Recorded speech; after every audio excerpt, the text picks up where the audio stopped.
ভেড়ামারায় আন্তর্জাতিক নারী নির্যাতন প্রতিরোধ পক্ষ ২০২৫ ও বেগম রোকেয়া দিবস পালন।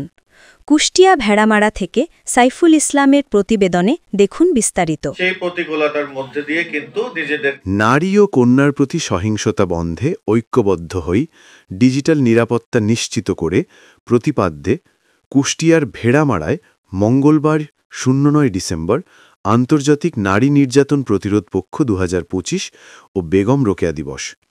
এ উপলক্ষে ভেড়ামারা উপজেলা প্রশাসন, জাতীয় মহিলা সংস্থা ও মহিলা বিষয়ক অধিদপ্তরের যৌথ উদ্যোগে বিভিন্ন কর্মসূচি পালন করে। সকালে উপজেলা অডিটোরিয়ামে আলোচনা সভা অনুষ্ঠিত হয়। উপজেলা মহিলা বিষয়ক কর্মকর্তা জান্নাতুল ফেরদৌসের সভাপতিত্বে অনুষ্ঠিত সভায় প্রধান অতিথি হিসাবে উপস্থিত ছিলেন ভেড়ামারা উপজেলা নির্বাহী অফিসার রফিকুল ইসলাম।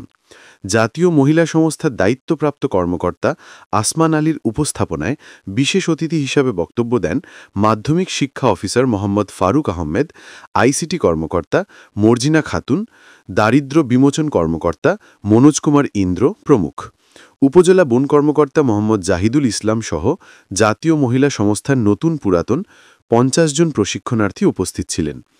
শেষে বিভিন্ন ক্ষেত্রে অসামান্য অবদান রাখার জন্য ৫ জন নারীকে অদম্য পুরস্কার প্রদান করা হয়।